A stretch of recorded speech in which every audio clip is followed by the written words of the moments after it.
Welcome to Faith Online. My name is Derek, and we are so glad that you are able to join us today. Please take some time and connect with us by going to includefaith.org/connect. Feel free to jump in and comment anytime during the live stream and engage with our online community here at Faith. Once again, we are so glad that you could join us for Sunday worship, and in just a moment, we will sing some songs of praise before hearing a helpful message from the Bible. Hey there, welcome to Faith Baptist this weekend. We are thrilled that you're here with us today. My name is Caleb, and we're going to start here in just a moment with our music team coming out to lead us in a few songs. The lyrics are up on the screen so you can sing along and participate in meaningful praise. After the music, we will hear a great message from the Bible, and all in all, we'll be here for just over an hour. Before we get started, let's see what's coming up next. Mercy and Truth's prayer meeting in conjunction with Dear Dinah's Tuesday night outreach will continue this month on June 17th. While the outreach team goes out, a dedicated prayer team will meet to pray over the evening. We'll meet at the church at 6:40 p.m. to carpool to Victory House, with outreach running from 7 to 9 p.m. Church, we had a great start to our summer small group series this past week. If you weren't able to make your group, catch up by watching Lesson 1 on our church app or website. Make it a priority to be part of your group all summer long. You will be encouraged and challenged by this practical series. If you are not in a group and would like to be, please contact Pastor Derek today. Church, if you are interested in being a part of the Montana church plant or learning more about what that would look like with the Whitmans, they would love to start having a conversation with you. Reach out to them today to set up a time to meet. Again, thanks for joining with us today. If you have any questions about the events or opportunities that you have seen, connect with us at includefaith.org or on Facebook, Instagram, or TikTok. With all that being said, if you haven't found your seat yet, we are about to get started. Let's get ready to engage with the music and preaching as we gather together today. All right, if you guys would stand with us this evening. It's a big room. There's not a ton of people, so sing out loudly as we start by singing God is for us. We won't fear the battle, we won't fear the night. We will walk the valley with you by our side. You will go before us, you will lead the way. We have found a refuge only you can save. Sing with joy now, our God is for us. The Father's love is a strong and mighty fortress. Raise your voice now, no love is greater. Who can stand against us if our God is for us?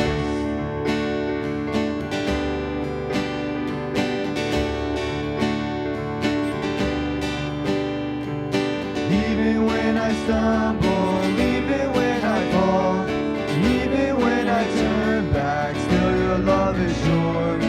You will not abandon, you will not forsake. You will cheer me onward with never-ending grace.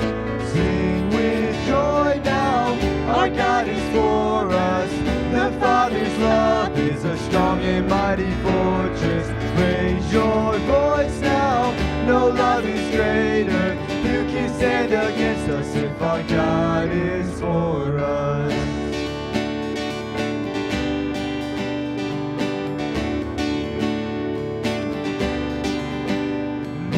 Height nor depth can separate us. Hell and death will not defeat us. He who gave his Son to free us holds me in his love.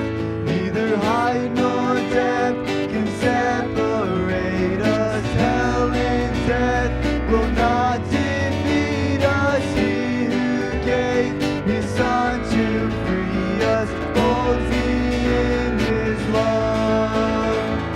Sing with joy now, our God is for us. The Father's love is a strong and mighty fortress. Raise your voice now, no love is greater. Who can stand against us if our God is for us? Sing with joy now, our God is for us. The Father's love is a strong and mighty fortress. Raise your voice now, no love is greater. Who can stand against us if our God is for us?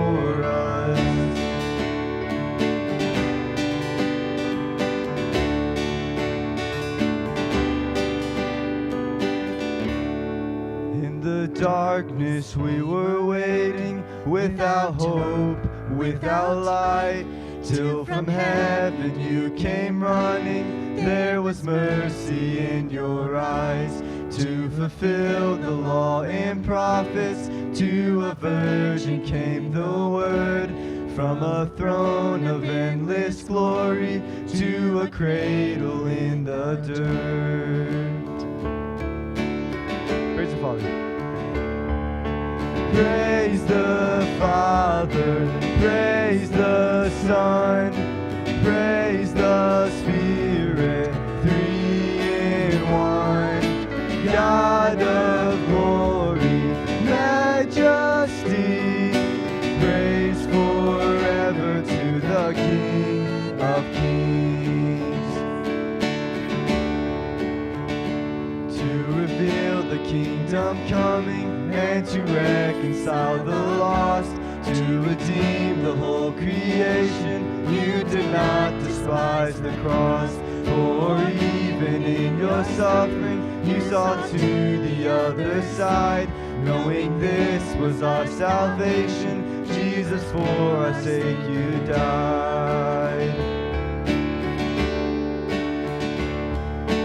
Praise the Father, praise the Son, praise the Spirit, three in one.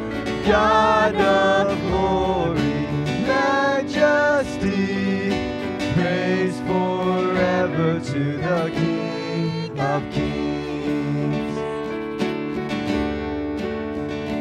And the morning that you rose, all of heaven held its breath, till that stone was moved for good, for the Lamb had conquered death. And the dead rose from their tombs, and the angels stood in awe, for the souls of all who'd come to the Father are restored. And the church of Christ was born, then the Spirit lit the flame. Now this gospel truth of old shall not kneel, shall not faint. By his blood and in his name, in his freedom I am free. For the love of Jesus Christ, who has resurrected me.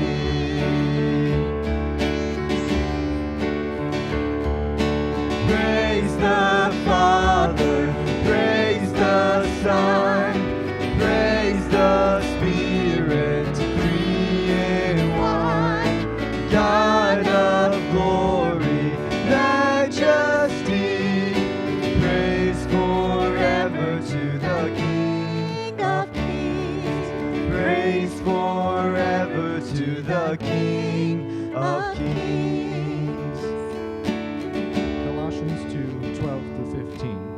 Buried with him in baptism, wherein also ye are risen with him through the faith of the operation of God, who hath raised him from the dead. And you, being dead in your sins and the uncircumcision of your flesh, hath he quickened together with him, having forgiven you of all trespasses, blotting out the handwriting of ordinances that was against us, which was contrary to us, and took it out of the way, nailing it to his cross. And having spoiled principalities and powers, he made a show of them openly, triumphing over them in it.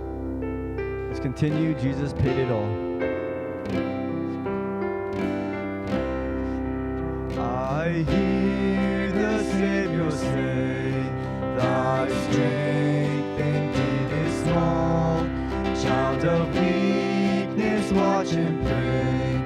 Find in me thine all in all.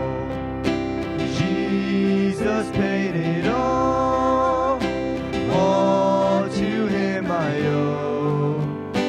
Sin had left a crimson stain, he washed it white as snow. For nothing good have I, whereby thy grace to claim. I'll wash my garments white in the blood of Calvary's Lamb.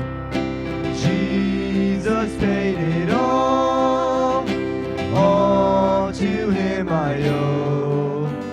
Sin had left a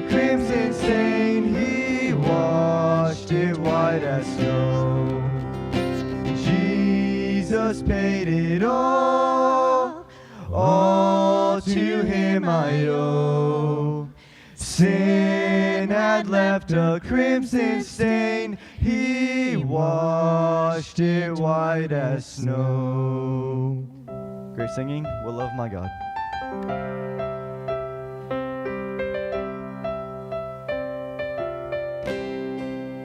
What love, my God, would bring you down to earth? What king would take a low and lonely birth? Yet to this dark and broken place you came, to sleep beneath the stars that you have made.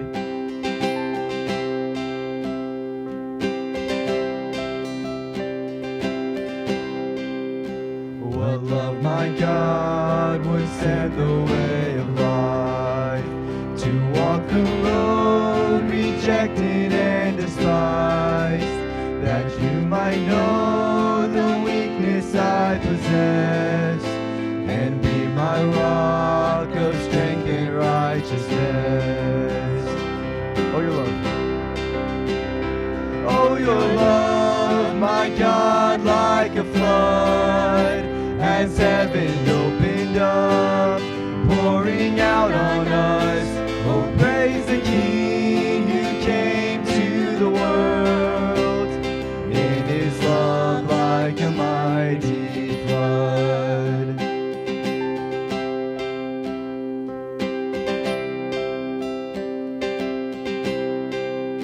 What love, my God, could hold you to the tree, to bear that overwhelming debt for me? The Son of Heaven leaves the Father's side, the healer bleeds, the life was made to die. Oh, your love, my God, like a flood, as heaven opened up, pouring out on us. Oh, praise the King who came to the world in his love like a mighty flood.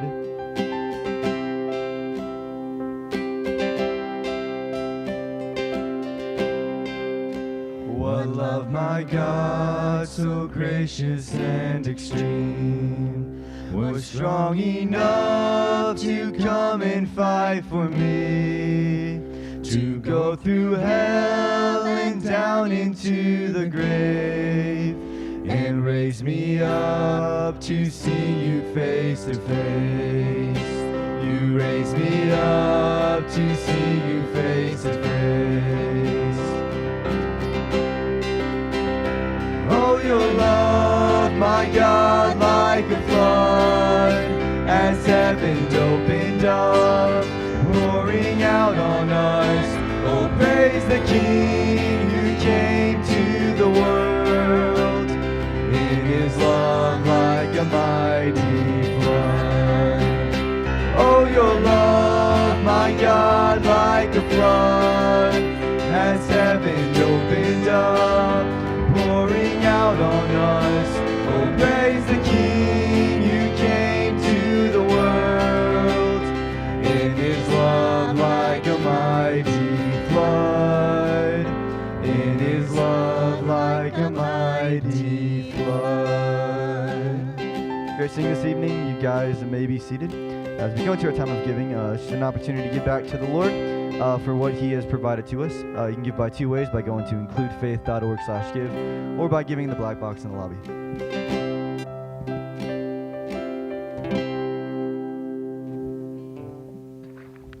James in chapter number 1 is where we will be at tonight as we go through our series, come back to our series about 21st century help the Bible is practical, the Bible is applicable, the Bible is relevant. Don't let anybody tell you otherwise, especially when I say that to our younger generation.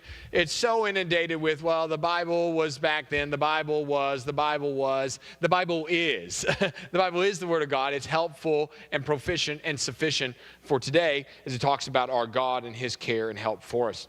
Now, I want to come back tonight, and we're going to talk here in a little bit with the aid of Mark Kidd about the idea of technology, particularly equipping us as parents and grandparents and young adults with how to handle it, how to be thoughtful about it. Before we do that, I want to lead through and maybe just walk us through some ideas. Pastor Derek helped us a ton last week with the theology of technology. We have this understanding that technology in itself is not the issue. It's what it's utilized, what we do with it, how we indulge in it that's so harmful, so hurtful perhaps to us rather than aiding us as it could or should be. And so he did a great job in that. Tonight, I want to speak, I'll be thoughtful of the youngest ears in the room. And I know a lot of our young adults obviously are in summer surge up there in the student ministry. But I do want to speak to us tonight about thinking about the issue of temptation, and we are going to link it a lot to technology to then aid us in the practical, what do we do about technology as well. So James chapter 1 probably gives us one of the greatest walkthroughs of how the process of temptation flows for everybody. You know, if you're like, oh, I just struggle with fill in the blank, James chapter 1 addresses that. Well, I don't struggle with fill in the blank, but I have always had a pinch it and struggle with. James chapter 1 gives the cycle or the process of temptation that we need to be armed with, aware of, and alert to in our own walk with Christ, and then aiding our spouse if we have one, children, grandchildren, Christian brothers and sisters in the church house as one. Well, so I want us to look at James chapter 1. James, we know, one of the early writings that the church embraced and had, primarily written to Jewish people who had left Judaism and converted to Jesus of Nazareth, had converted to Christianity. So he's walking through what their faith in Christ will practically look like with one another as they're dispersed abroad because of persecution. And so he says to them in the early part here about God giving them grace through trials and building patience in their life and growth spiritually because of these trials. Now he moves on from verses 1 through 12, and he rolls into verse 13, and note what he says here. Let no man say when he is tempted, I am tempted of God. For God cannot be tempted with evil, neither tempteth he any man. But every man is tempted. Every woman is tempted. We could just say every human being is tempted when he is drawn away of his own lusts and enticed. Then when lust hath conceived, it brings forth sin, and sin, when it's finished, brings forth death. Do not err, my beloved brethren. Every good gift and every perfect gift is from above and cometh down from the Father of lights, with whom is no variableness, neither shadow of turning. Of his own will begat he us with the word of truth, that we should be a kind of first fruits of his creatures. Now tonight, we will not necessarily go expositionally or exegetically even through the entire passage. We are going to look at the theme in context and apply it to what we're talking about and our idea about technology and temptation with technology. As we come to this passage here, there have been rabbis falsely teaching there to the Jewish people, even a kind of a proto-Gnostic idea that all matter is evil, and since God's the creator of everything, he's also the creator of evil, and so if you do evil, it's not your fault, it's God's fault. He created everything, so if there's evil and you do it, you're not culpable, you're not accountable. God's at fault, and he understands. Does that not sound like how the Pharisees and Sadducees lived? Like there was always a reason, always a loophole to get out of your accountability and responsibility to God for holiness. Now note this, what James's response to this. That's not how maturing Christians view temptation. What does he say here in verse number 13? Let no man say when he is tempted, I'm tempted of who? God. He says, no, let's be clear. God is holy, God is right, God is righteous. God is not like us, fallen in sin, so he is not tempted by sin. But because he's good, holy, and righteous, guess what he does not desire for you? To be tempted with sin. It is not his desire or his design for you and I to struggle and suffer with temptation. It was never his desire to begin with. But For every man is what? Tempted. You, me, everyone.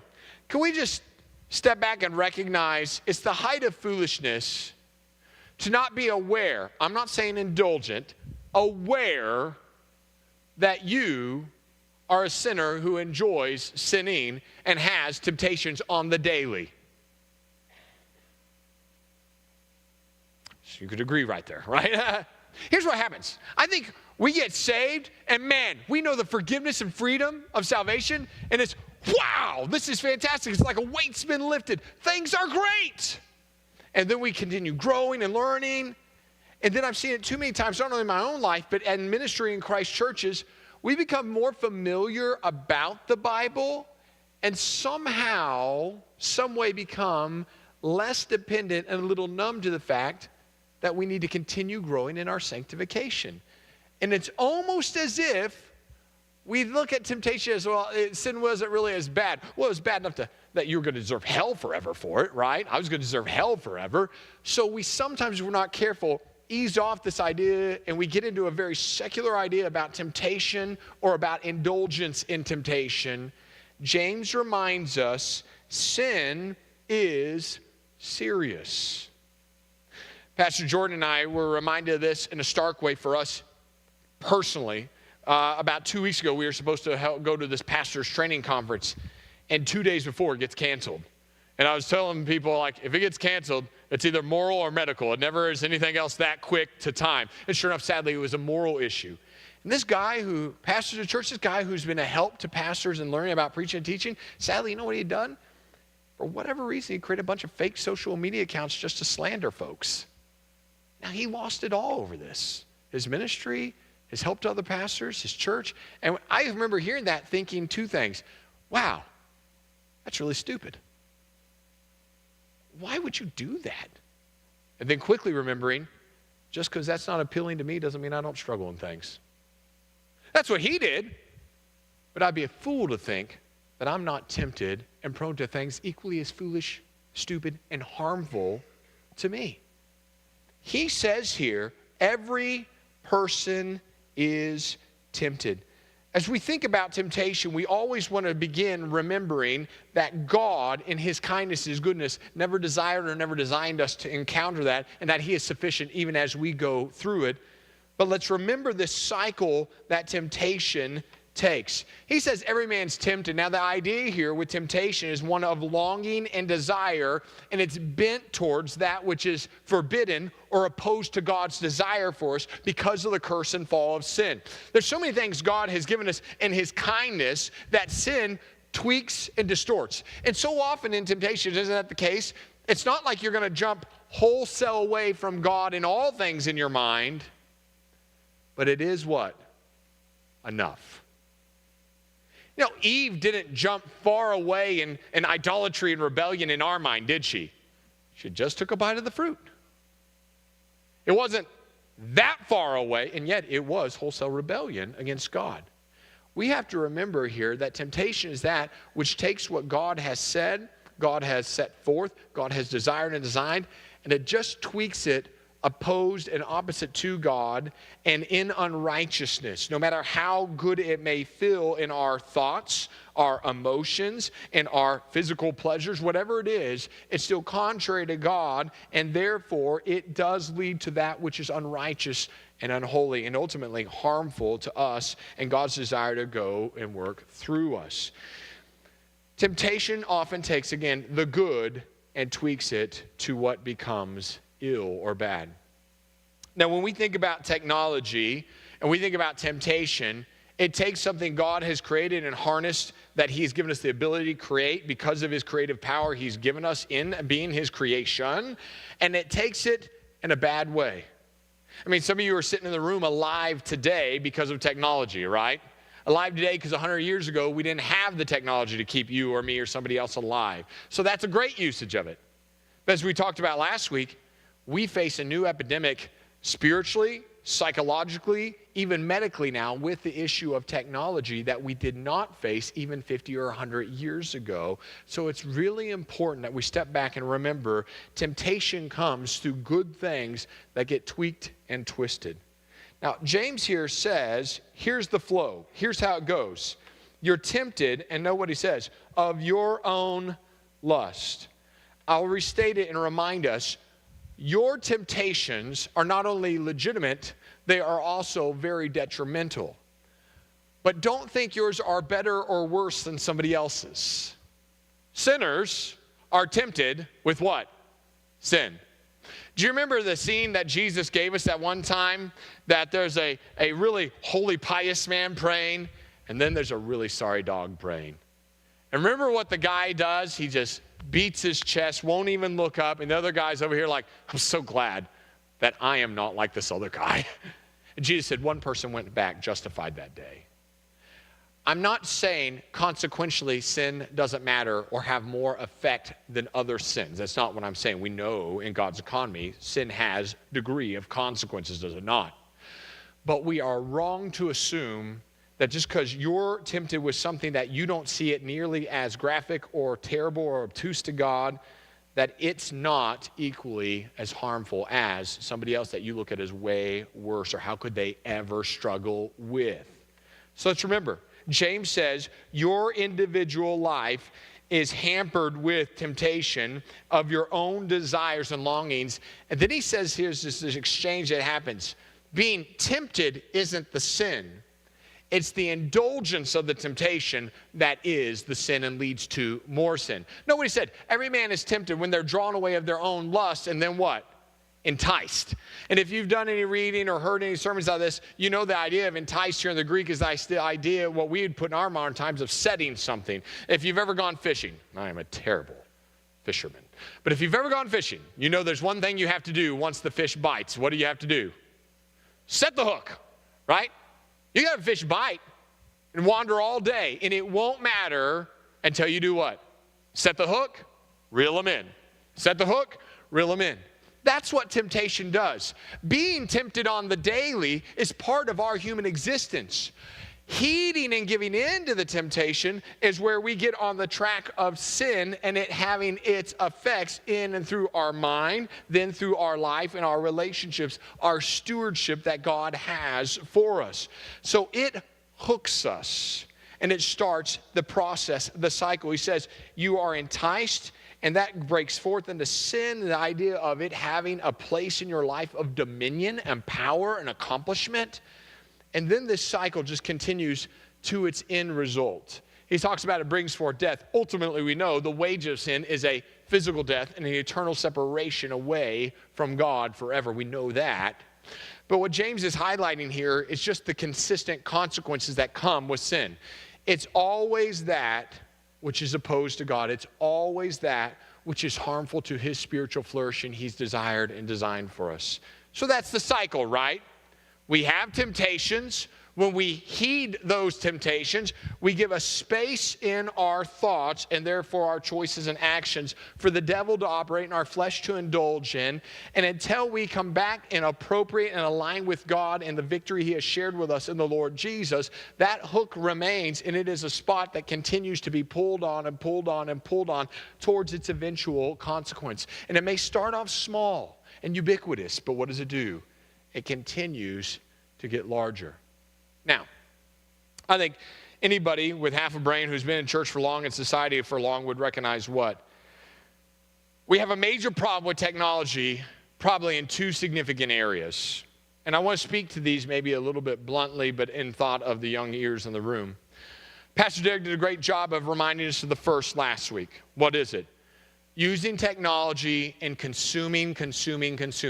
I'm not talking about maybe necessarily looking up immoral items. I'm talking about the immorality of using our time in such a foolish way as just being absorbed as an insatiable beast by technology. Listen, screen time, as you heard last week, is out of control, and it is poor stewardship in my life and in your life, I suspect, as well, right? Nobody wants to admit to it, but your screen time would tell us a different story, I suspect, right? Let's talk about the one, though, that is rampant, that was spoken of for a smidge last week. You already know where we're going.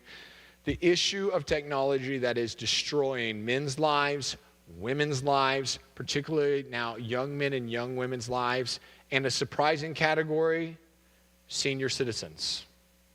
senior citizens' life, the issue of pornography. Technology being twisted against God's desire, hooking, grabbing, and staying put in men and women's lives. Pastors, deacons, Sunday school teachers, grandparents, all the way down to junior hires, and even sadly below that now. Pastor Derek probably shared the stat with you last week that the average age of pornography exposure is down to about 8 now in America. 8.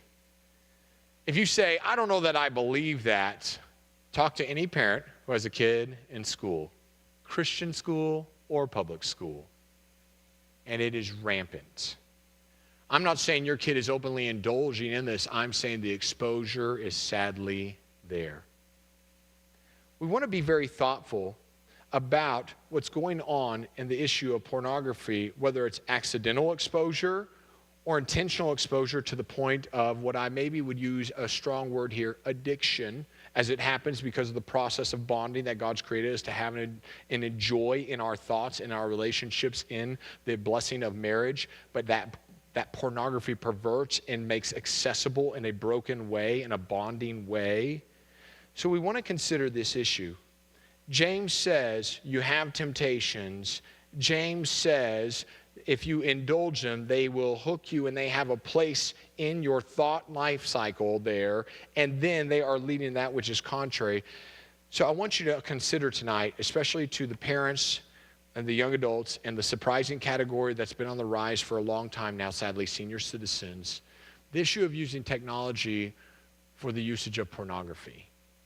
I won't say all the stats that you've already heard if you've ever read a book, gone to a conference, or even heard it in church. We've spoken about it here before.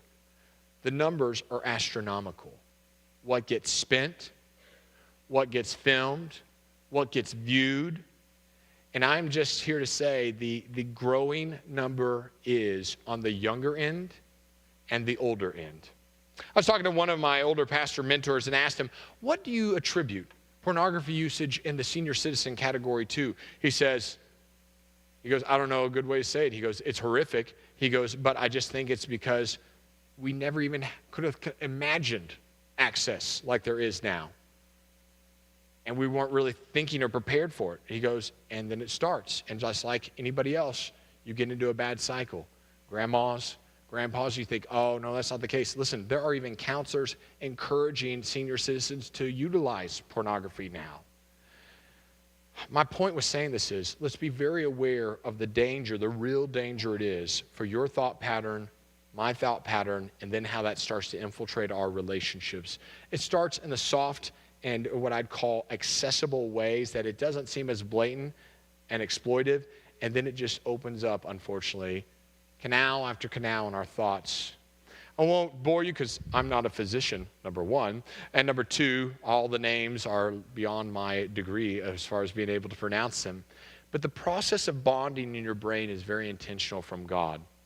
Whether that's bonding to someone else, bonding to some kind of substance abuse or usage, bonding to something like pornography, bonding to some kind of hobby or habit. Bonding is something God has created in our mind of not only reward, enjoyment, but cementing ideology in and with typically someone else or something else. We want to be very careful because as we indulge in pornography or any other bad usage of technology, it begins to bond us to that as a release or a reward. A release or a reward. Let me give you a few ideas here. What fuels this issue of not only pornography, but the indulgence and temptation that we need to be aware of? If James gives us the cycle and we know how harmful it is, think about it with me. There could be a lot of things that fuel it. But for some people, pornography or beyond is an issue of curiosity. Whether that's younger or older, an issue of curiosity. For others, it's an issue of control. Things are out of their control. This is one thing they can control in their life through their usage of it. For others, it's a loss of desire in life or about life, and they're trying to find something to feel better. For others, it's despondency or numbness, and this is just something to fill the time and fill the void in their thoughts. For others, it's misplaced identity or self-worth issues, and for some, it's just poor coping mechanisms. This is not only true for pornography. We could talk about that in the issue of substance abuse. We could talk about this in any other really bad habit that is sinfully hooking us and harboring sinful desire and sinful actions in our life. James says it's deceptive, it leads to further disobedience, and ultimately what God doesn't want, and that is the death of his work in our life in an area or with someone or something, and ultimately, my friends, harming what he's desired for us the whole time of our life. Now, friends, tonight, we want to be aware, painfully perhaps so, of our limitations about temptation, the reality that we have them, why are we indulging in them, and then what are we doing about them, so that we are aware of how we need to grow in our faith with Christ and our acceptance and appropriation of the victory he shared with us. And then how do we apply that in a wise way when it comes to technology? I want to say a few things before we have Brother Mark come up here as a way of closure, which is this. I want you to think about when it comes to this cycle of temptation, we will not grow mindlessly or with a lack of proactivity. We will not be aware or change or be challenged without that. We need to be aware. Ask God to help us analyze what, why, when, whether it's the issue of pornography or something else. Why am I engaged and involved in this? What's going on? What is triggering me in these moments to seek out some kind of coping mechanism, whether it was porn or some other technology issue? Why are we? Be aware. Then be cautiously realistic. What I mean by that is, as you grow in faith-based victory and appropriation of what Christ has done on your behalf, and you see him work out the victory he's already granted you, I would say be cautiously optimistic. What do I mean by that? He's able, but you're going to imperfectly grow. So a day or two of really great victory doesn't mean it is all the way done for the long haul, right? We're going to continue to grow. We're going to continue to struggle and continue to let God help us. And then we need to be accountable. I think one of the grave dangers of Western culture, particularly Christians in culture right now, is how many of us are believing the lie that we don't need to be accountable to anyone else. We don't need to be accountable to a spouse. We don't need to be accountable to any family members. We certainly don't need to be accountable to anybody in the church. That's none of their business. I'm my own person, whatever it might be. And we have this idea that a lone wolf mentality is something God desires and expects for us, and that has never been his desire or design for us at all. If you're struggling with something in regards to technology, whether it's doom scrolling, whether it's something like pornography, as sadly Ohio is given more and more opportunity and there's a bill going forward for online gambling to take place, if it's something like that, or whether it's non-technology related, you're struggling, accountability is your best friend. Other people who know you and love you will be a help to you without being condescending to you, because they know it is to what? According to chapter 1, verse 13, be someone who struggles with temptations as well. And then let's be on guard. As we go forward, and we've had past failures the devil wants to remind us of, let's go forward remembering who the Lord is, what he's capable of, be in awe of him. Isn't that what James says here? He says, listen, every good gift, every perfect gift is from God. You have a good, unwavering, unchanging God who loves you, who has given you his word and desires to change you from the inside out because of it. Our job is to be a hearer and to be a doer as he finishes out the chapter. So my encouragement tonight to my brothers and sisters is this. When it comes to the issue of technology, let's realize there is a theological approach every Christian is called to take with it, as we saw last week. This week, let's remember the temptation that lies in that and how we're handling that personally, how we're helping others handling that as well. And then let's take practical steps about it. A few years ago, I had the opportunity to go to base camp in Honduras with our church and with Core Mission. And the language, official language of Honduras is Spanish. And I know enough Spanish to order tacos and be dangerous. But when we landed on the east side of Honduras, and gracias a Dios, or gracias something, anyway, we landed there. They told us, hey, they don't speak Spanish, they speak mosquito. But I heard some kids talking, sounded like Spanish. I figured, why not give it a go? So I talked to them in Spanish. They looked at me and giggled, and then I did what every good American does. I repeated myself louder, because that'll make the difference, right? I'm joking, I did do that. Maybe I don't. And though I thought I had understanding and I could communicate and bridge that gap, they had no idea what I was saying. They just thought it was humorous. And so there was no connection. What we want to do tonight with Brother Mark helping us, because this is more his background, his wheelhouse, is this. We talk about tech, and we talk about the temptation of tech and being thoughtful about tech, especially every parent in the room being very, very, very intentional and thoughtful about technology. But if we don't yoke it up to practical know-how, it might as well be Spanish to mosquito to you, because if there's no practical yoke up, how can you go forward handling it for you, for your household? So I said, I asked Brother Mark to come up here this way, and he's going to walk through some practical thoughts when it comes to technology from his background and try to help you in thinking through this, particularly every parent. And so I'm going to turn it over to Brother Mark. Do you need a clicker, or they got you up there?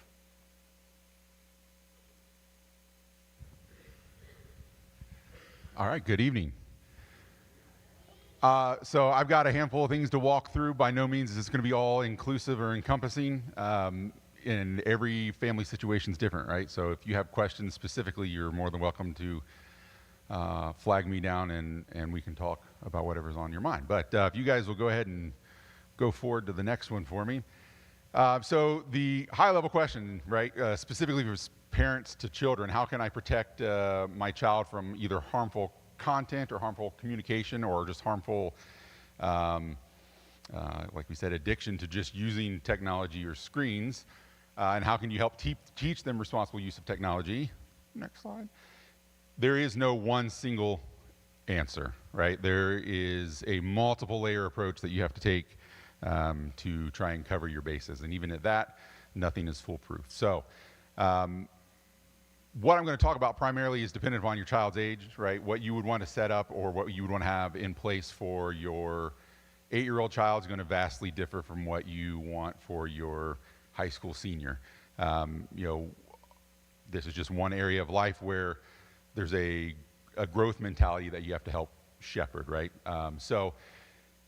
Varying solutions, and they're primarily categorized into two different ways. One being parental controls, which is much more restrictive and much more controlling. And the other one, as they get older, you want to shift more towards accountability, right? So giving them the ability to make decisions on their own and try and encourage good habits, but much like you just talked about, having an accountability partner and whatever, there's the avenues to be easily accountable for their use on their device to their parent or guardian or whomever you're trying to shepherd. So next slide, please. And click. So parental controls. The main approach, like we said, is controls or limiting the use and access of information or apps or the amount of time, right? So you can control what apps are being installed. You can prevent web browsing entirely, or you can limit it to just websites that you specifically have approved.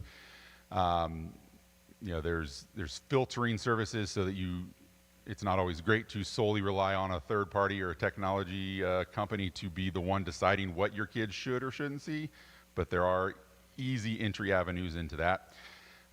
Screen time, as you mentioned, most of the parental control apps can control screen time, and even some to a level you can control who that they can text or call or communicate with from the device. So I'll just leave it at that for now because I'll hit on that more in a minute. Accountability, like I said, is more about letting your young person, as they get closer to adulthood or even into adulthood, have more freedom or trust or autonomy and less specific restrictions. So generally speaking, it's more about the accountability portion and trying to get them to make good decisions on their own, and if and when that would fail, you have the visibility to be able to try and correct that.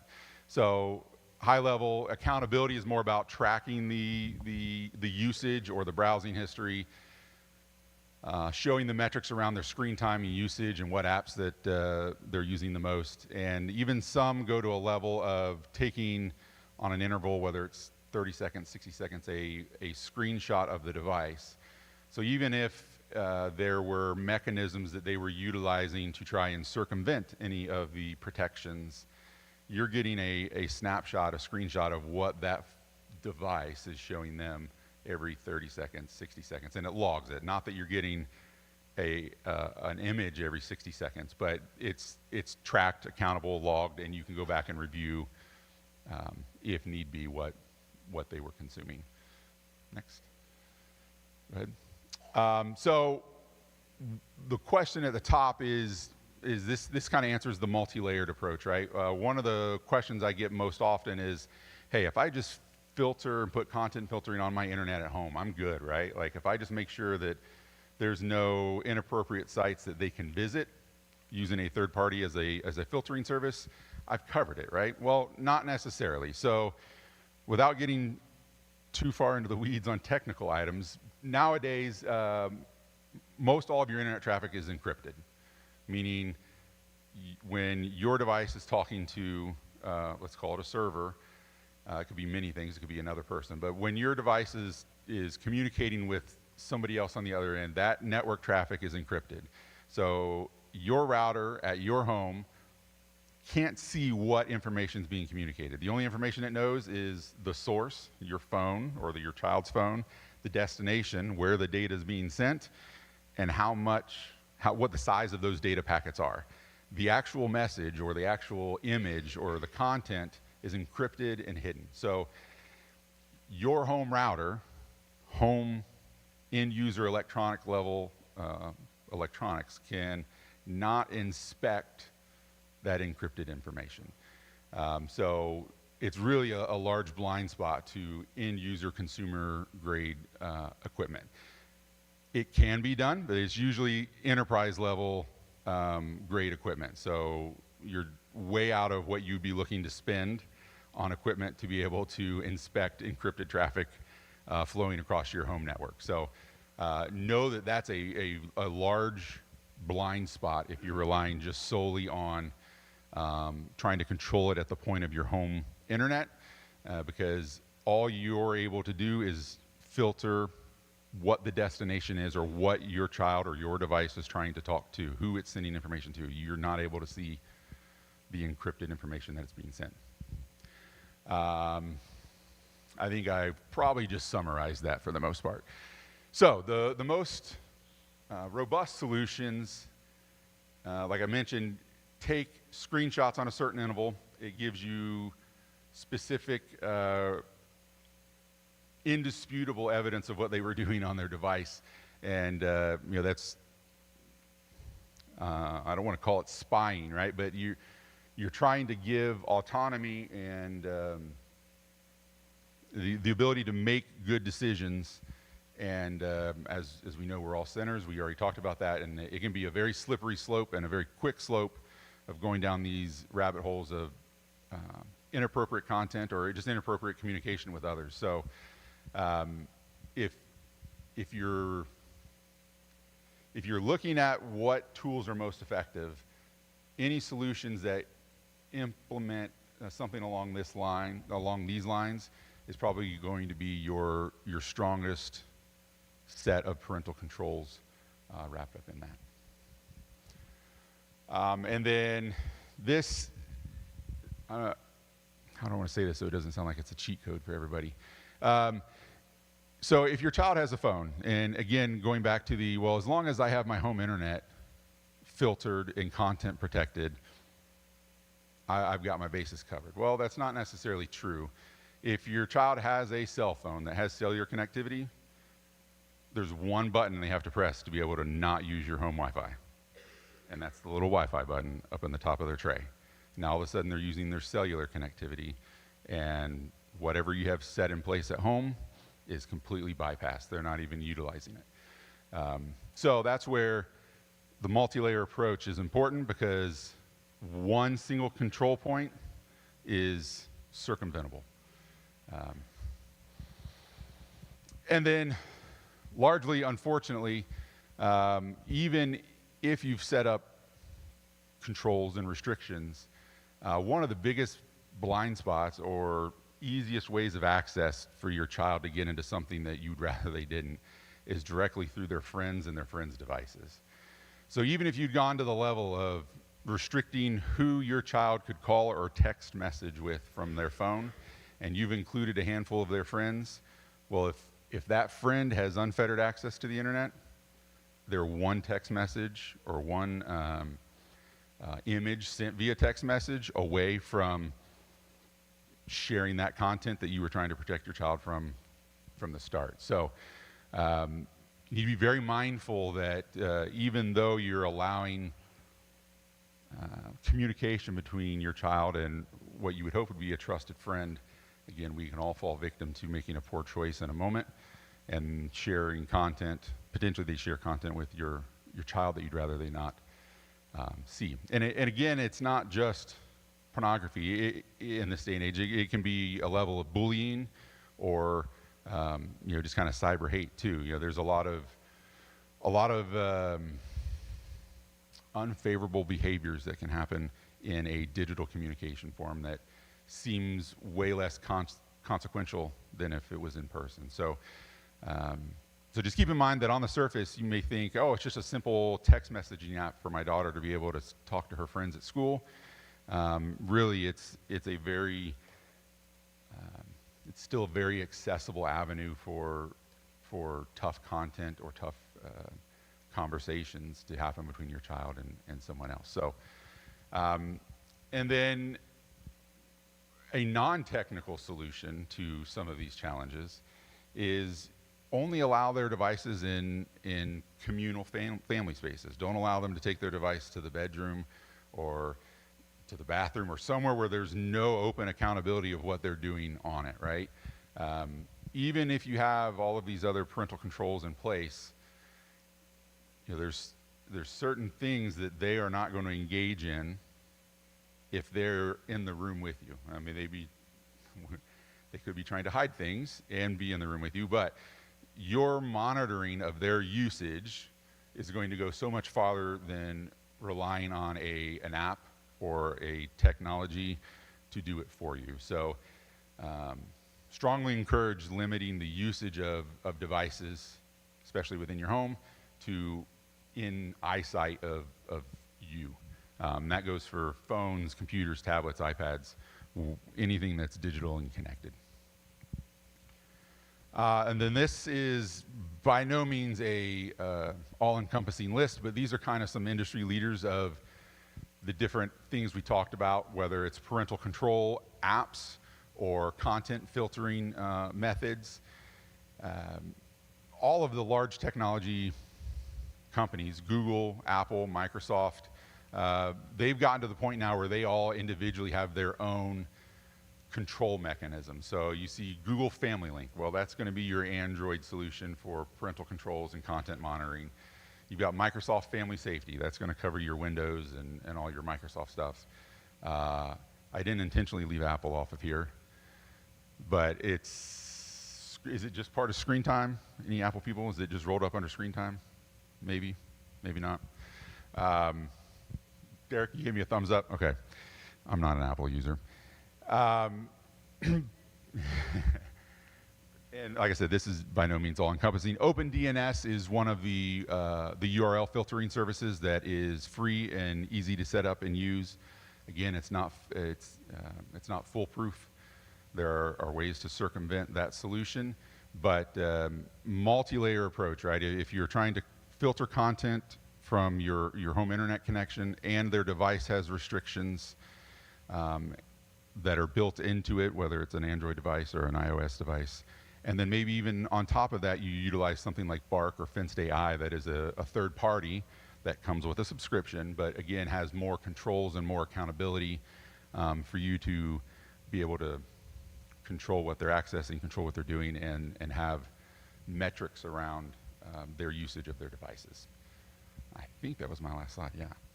So that real high level, rapid fire, that's what I had to talk about.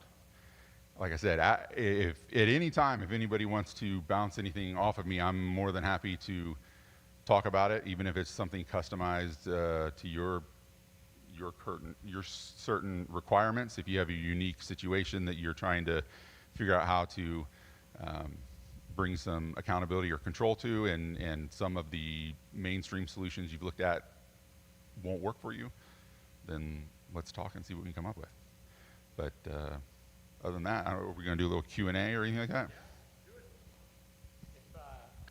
If you have a question for Brother Mark, we'd like to get a mic to you here. And so if I could have a brother do. Thanks, Jacob Wellman. I appreciate that. And Luke, if you guys wouldn't mind grabbing some mics. If you have a question, we'd like to. Now, again, I think you understand our heart. And Brother Mark was very clear when he said it. We're not looking for stringent controls that don't require personal accountability and parental engagement. That's a failing solution, right? Our goal is to help young people understand James's teaching about the cycle of temptation and where it takes you, that they'd understand the grace of God in those matters, grow to personal accountability and stewardship with them. But we, in our day and time, need to help put the kind of the bumper lanes up to help them, and that's kind of, again, what Brother Mark is trying to help us with it and how this looks. So if you have a question or something we can help you with, either personally, your home, whatever, if it's for a friend of yours, whatever it needs to be, my friends. Diane? So how do you protect against someone going into incognito or privacy screens? Like, will your third parties pick up on that? So if it's I'm going to use Android and Google for an example, right? So if you're using Chrome browser, that could be on a Windows machine, that could be on a Chromebook, that could be on a phone or a tablet. Some of those solutions do prevent that. Yes, there is a mechanism to be able to not allow incognito browsing, and that's incognito is what it's called for Chrome.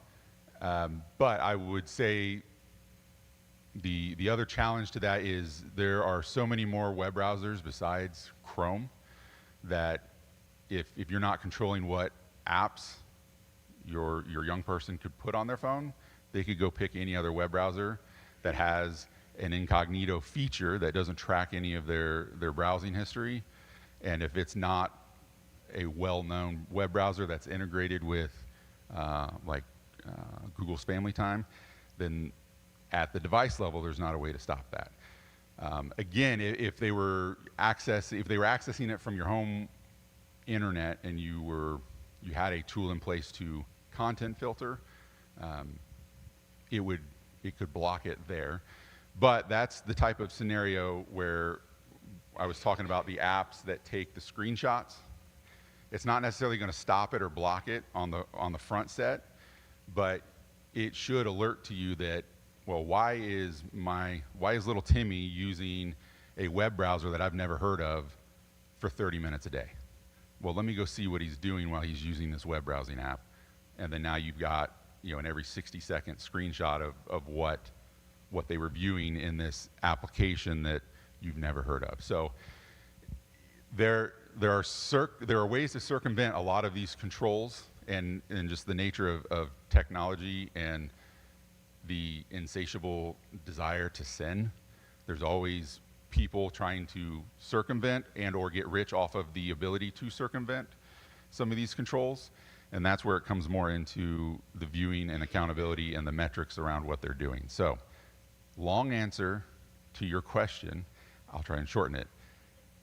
You can't always stop them from going into incognito mode or prevent them accessing content that you don't want them to access. That's when it's important to have the metrics and accountability on the back end to realize what they have been doing, identify if it's a poor decision, and then address it and make corrective actions. Along those lines, Mark, can I ask, because it's something I was aware of, so in a situation I was in with students, incognito mode had somehow been disabled through the Google admin. But a workaround one of the students was proud to let everybody know about was under profiles, you could go to guest profile and it operated like incognito and that had not been disabled. Are those the same, or if one's It's dead? similar. Yeah. Was that on a Chromebook? Yeah. Yeah, so basically, under that scenario, the school system has set up the students' accounts to not be able to use incognito mode on a Chromebook. But if you were to be able to, and if they hadn't restricted it, if you're able to log into the Chromebook as a guest, which by nature is hey, I'm using this one time, please don't track any of my cookies or save any of my logins or keep track of my browsing history because I'm a guest And once I log off, I want everything to go away. Well, if the district hasn't restricted the ability to go into guest mode, then that's an oversight. Right, and that's why I think was a good thing. Guess, like you said, it's a one-time use. It's a good idea originally. Like, I don't want anybody to have I don't want my bank info being saved and all this. But it becomes a very, very unfortunate tool for college and young kids, and really all the way down to grade school. If they have access to another profile, it's the same way. It's like they're complete anonymity as they walk through that. Yeah. The intention is, hey, I'm logging into my bank from this hotel lobby computer because I really need to check something and my phone app's not working. I'm going to log in as a guest, and then I'm assured as soon as I log off as a guest, everything I did is gone and nobody has ability to access my credentials that I put in or where I visited, what sites I visited. So the feature, I mean, there's a use case for it, right, but the unintended side is there's also now no accountability for what was done. Yeah, that's good. Other questions or thoughts? Let me put it out there too. I don't want to sound like negative Nancy, but I am floored by the amount of Christian parents I meet who are like, my kid would never, or my kid has never, or nobody around my kid would ever. I don't want to be that guy, but I'm going to be that guy for a second. Pornography is, and adult content, and really even like he said, harassing and violent content, all these things, technology has given an avenue that's accessible, anonymous, affordable, to stuff that the generation before us had no access or idea to, or very limited. You know, if you wanted to be nasty, you had to say it to somebody's face almost. It was like, there's accountability involved. You know, if you wanted to do something unhelpful, you had to go someplace unhelpful. That's just not the case anymore. It's just not the case. I do want to stress, if you think your young adult is not going to face this, you are raising them to fail. Well, I have them homeschooled. You're raising them to fail. Well, I have them in Christian school. You're raising them to fail. Well, I'm in public school, but we're super strict. You're raising them to fail if you are not preparing and helping them at home about these items. Not just the shame on you. No. Why are there these desires? Because we're sinners. We have these temptations. How do we handle these temptations? What do we do if we fail in these temptations? Is there an avenue for us in that?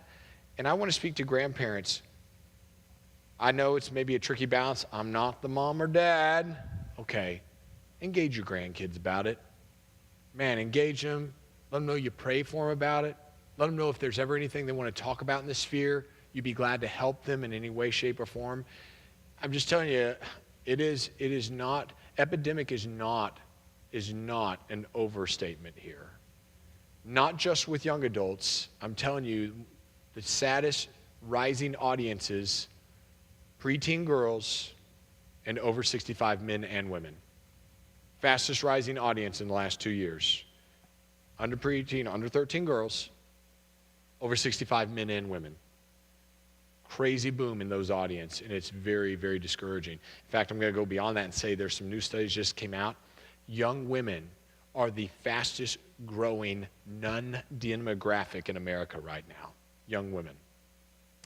They are leaving Christianity, deconstructing and renouncing their faith at higher levels than any other age, any of the two genders of any time. It's young women right now. And I don't think that's disconnected from, unfortunately, all the effects and impacts and ideas of pornography and now even their indulgence and high usage of it. And so we want to be aware as parents, and we want to make avenues to disciple. We want to make avenues to restore and reconcile.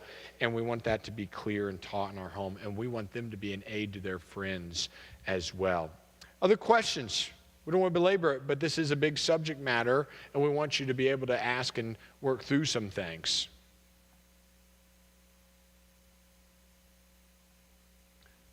Robert. Have you run into a situation or something like that where, okay, I'll have to yell. Have you run into a situation where you've had conflicting monitoring where like a school has a proctored something that will interfere with BARC or something like that? Firsthand, no, I haven't, but for sure happens, especially these monitoring tools, because the ability to try and restrict the circumvention of their tool sets, they will not allow other apps or other programs to have access to the thing that they're trying to protect. So there are some certain recipes where if you have two control apps that don't play well together because they're trying to keep exclusive access to the same control point, it very well causes problems, in the sense that one of the tool sets is not going to be getting the access to that control point that it needs or that it's wanting. And a lot of them, again, to prevent circumnavigating those controls, won't operate correctly unless they can have that exclusive access to control, the internet filtering, if you want to call it that. So there are scenarios, yes, where many of those apps or solutions won't play super nice together at the same time. And again, there's so many players in the space that the recipe for interference amongst them is immeasurable. but it can be a problem that you have more than one solution that's trying to control the same control. I'm assuming the solution might be whatever, like in this case, if it's an institutional control, just finding the right compatible personal control device or software or program that will play. Yeah. And, some are more configurable than others, right? If you can find, so if you're having a content filtering or URL filtering issue or conflict with multiple control points, if one of them will allow you to deactivate that feature. Now, I know if it's through a school district, you don't have much say in what controls that they're putting on your child's device.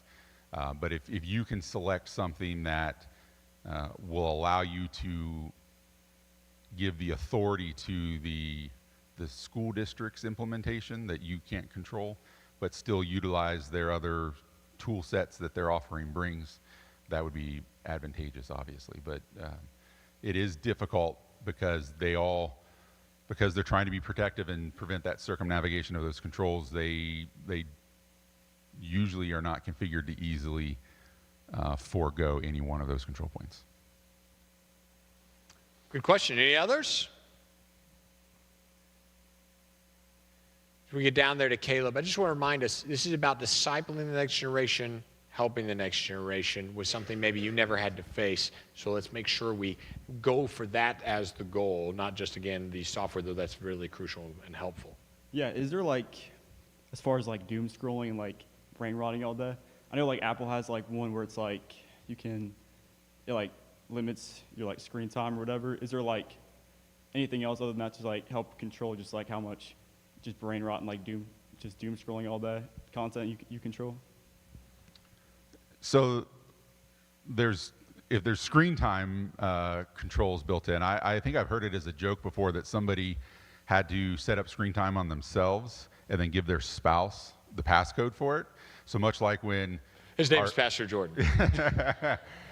So when my girls have used up their time and they come to me and say, "Dad, will you give me 5 more minutes because I need to do such and such?" It's well, I usually give them a hard time about, what could you have not spent 5 minutes on earlier today and use it now? But again, it comes back to an accountability partner. So you can creatively use some of the controls that are available built in, right? Whether that's overall screen time or usage on a specific app. If you want to tell yourself, I'm not going to use this app more than 15 minutes a day, that's all I'm going to allow myself to doom scroll, if you want to call it. And you get to that point, that app's off limits to you unless your accountability person puts in the passcode. So you can get creative on using those controls, even though they're meant for usually a parent-child situation. You can also utilize it as as an individual to an accountability partner situation as well. Funny story about that. So the church here, all the staff has to use Covenant Eyes. It is a screenshot taking software. They used to not support Apple. So their workaround was delete Safari, which is the Apple browser, and make it as a you cannot install it unless somebody else gives you the code for it. So funny story is Pastor David, many years ago when he was on staff when we first started this, he was my accountability partner with the code for the Safari install. Apple, like a year ago, played nice with Covenant Eyes and lets you use Safari in a monitored way. And for me, that helps because Safari is one of the few things sometimes in controlled devices or in Wi-Fi situations that will work. Pastor David has forgotten the passcode long ago, so I can never get Safari back on my phone. I've tried, and we've tried to figure it out. We've gone to the Apple store because he doesn't remember the code. It's gone. So I have Chrome, but I have no Safari. But so if you choose somebody to help you, have them write their passcode down if it's really important. You don't want to find yourself in a pickle. Mine is humorous, but you would hate to find yourself in a pickle. I think to add to what Mark was saying, Caleb, it is this big issue. Sometimes, again, when we talk about the why behind the what of temptation, why are we doom scrolling, how easy is it? We got to realize there's several things at play, not just in pornography, but even the doom scrolling idea. Companies spend massive amounts of money because they understand the psychology of it. They understand the psychology of getting us. They understand the maximization of algorithms. And so they spend a ton of money to keep us doing what? Clicking. And they also put things across your path to try to get you to click other places in the algorithms.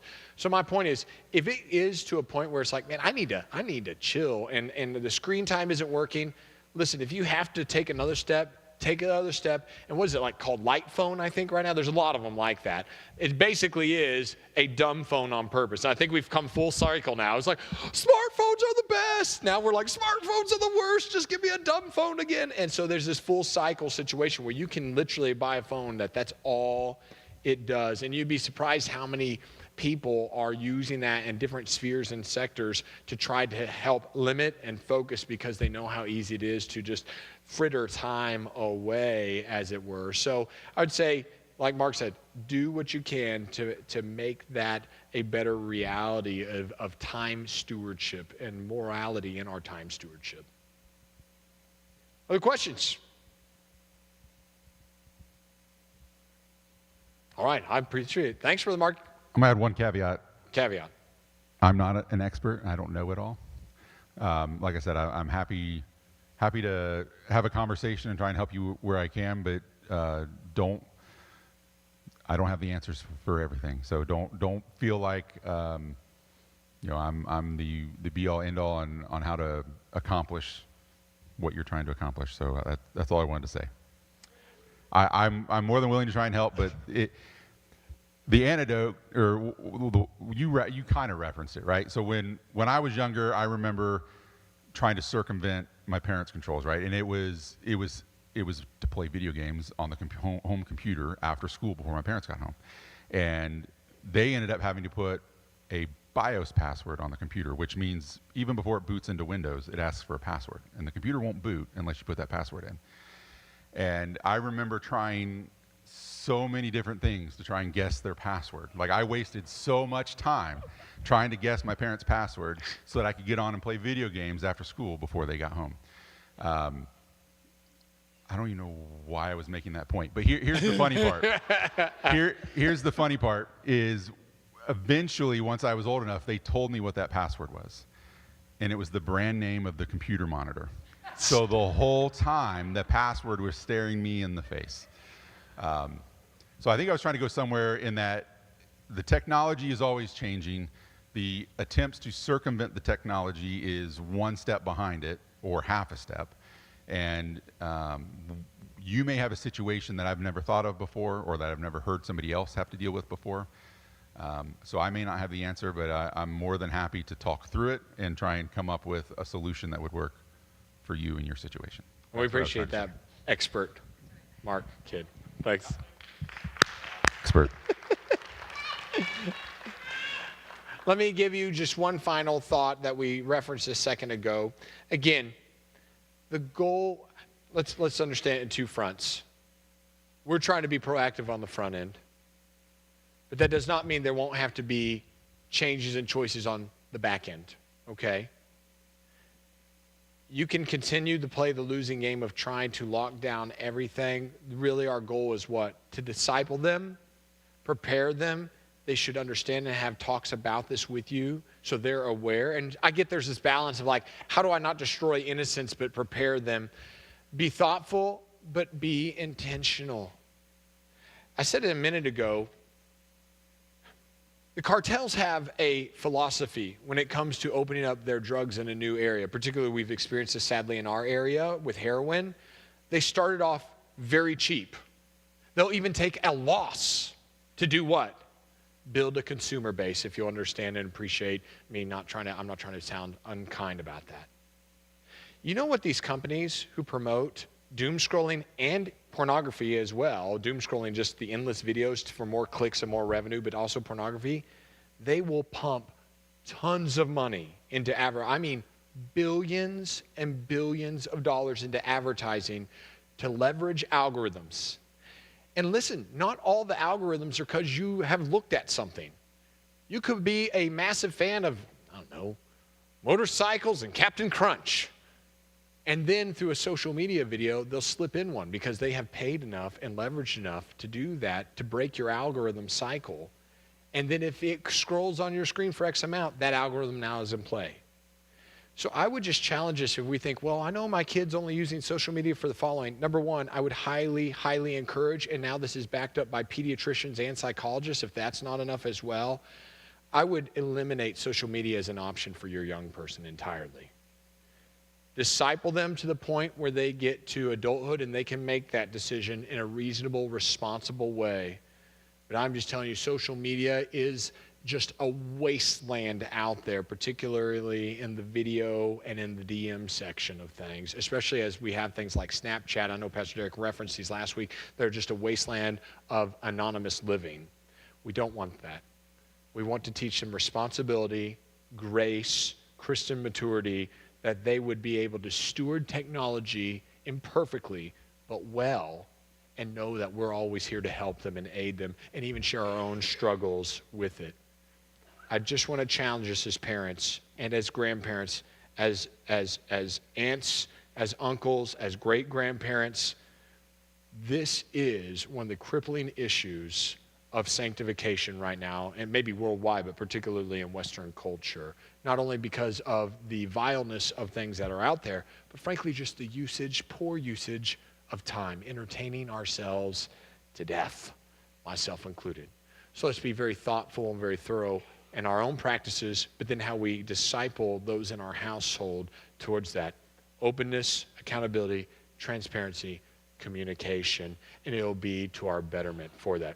I get it's a little bit different of a night, but in this sense, if we're to equip the church and we're also to equip our homes, we need to be addressing what is taking place and frankly, availing ourselves to community experts who can help us in that matter. So I hope you've been helped. If you have specific questions, I know Brother Mark will be glad to help you. If there's anything I can try to do to try to be a help to you about that, I'd be glad to. Just don't ask me how to download Safari for you. I have no ability to do that. I hope you'll be engaged and involved either Wednesday at 11 o'clock as we continue the small group study here on campus, or in your small groups. Invite some friends to this. This is a really pertinent topic. We're going to go all summer talking about something that Western culture and frankly Europe is belabored and beleaguered with, and really even Asian culture is no different, unfortunately, in this matter. So we want to encourage you to be a part of the small groups.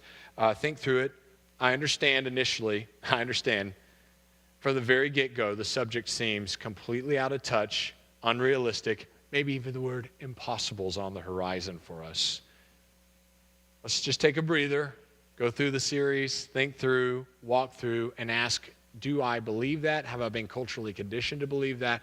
Or how do I make some healthy changes over the summer about some things? So that said, I trust you'll be at small group if able to be.